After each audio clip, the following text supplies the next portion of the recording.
नमस्कार, मैं अमित। इस वक्त की बड़ी खबर जो आपको बता दें, जो सूत्रों के हवाले से निकलकर सामने आ रही है कि मुकेश सहनी और आरजेडी के बीच सियासी समझौता हो गया है। करीब करीब किसी भी वक्त ऐलान हो सकता है।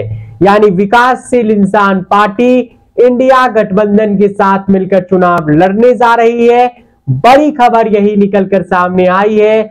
2 या 3 सीटों पर समझौता हो गया है। निषाद आरक्षण के मसले पर एक पॉजिटिव स्टैंड ले सकती है राजद और कांग्रेस। यानी एक पॉजिटिव बयान, स्टेटमेंट दिया जा सकता है। आपको बता दें कि 3 लोकसभा सीटों की चर्चा सबसे ज्यादा है। उसमें वैशाली लोकसभा सीट चौंकाने वाला, वैशाली लोकसभा सीट का नाम है जो अब वीआईपी के खाते में जा रहा है। ऐसा कहा जा रहा है वैशाली से राजद के मुन्ना शुक्ला तैयारी कर रहे हैं, लेकिन उन्हें अभी तक सिंबल नहीं मिला है। और अब खबर है कि यह सीट वीआईपी के हिस्से चली जा रही है और मुकेश सहनी की पार्टी यहां से चुनाव लड़ ले। अब देखना दिलचस्प होगा, मुकेश सहनी शहनी उम्मीदवार पर दांव खेलेंगे या भूमिहार उम्मीदवार पर दांव खेलेंगे, ये देखना होगा। आपको बता दें कि 2014 में कोई विजय कुमार सहनी नाम के कैंडिडेट चुनाव लड़े थे।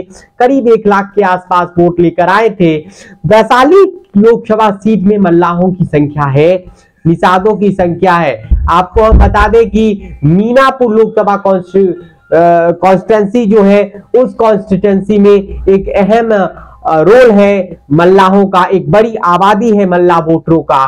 तो वीआईपी को वैशाली की सीट दी जा रही है, ऐसा कहा जा रहा है। एक मीटिंग हुई है आरजेडी और वीआईपी के बीच, जो सूत्र बता रहे हैं, और उसमें गठबंधन का खाका तैयार किया गया है, जिसमें वीआईपी के हिस्से वैशाली की सीट, लेकिन वैशाली से वीआईपी भूमिहार उम्मीदवार उतारने पर भी गंभीरता से विचार कर रही है।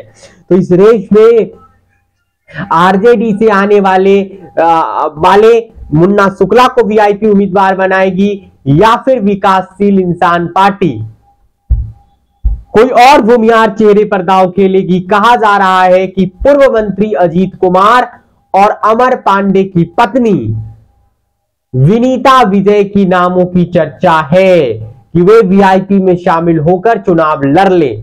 दूसरा लोकसभा सीट दरभंगा है, जहां से मुकेश सहनी खुद चुनाव लड़ सकते हैं, ये जानकारी निकल कर आई है। लेकिन वहां से ललित यादव चुनाव लड़ने की तैयारी आरजेडी कर रहे हैं। जबकि तीसरी सीट वाल्मीकि नगर की, झंझारपुर की या फिर पूर्वी चंपारण की मोतिहारी में से कोई एक सीट जिस पर चुनाव लड़ सकते हैं। इसके अलावा मुजफ्फरपुर सीट पर भी वीआईपी विचार कर रही है।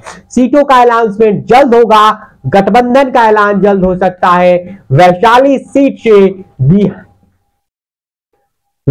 सीट वीआईपी के हिस्से जा सकती है, बड़ी खबर है। लेकिन वीआईपी सीट से कोई भूमिहार उम्मीदवार उतारने पर ही विचार कर रही है, ऐसा आरजेडी नेताओं ने उनसे कहा है। इसके अलावा दरभंगा सीट पर बात बन गई है, शायद मुकेश सहनी वहां से कुछ चुनाव लड़ ले या उनके सगे संबंधी में से कोई चुनाव लड़ ले।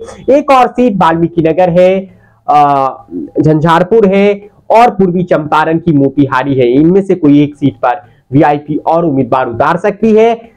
निषाद आरक्षण पर भी महागठबंधन का स्टैंड पॉजिटिव हो सकता है, सकारात्मक हो सकता है। तो ऐलान गठबंधन को लेकर जल्द होने जा रहा है। चौंकाते हुए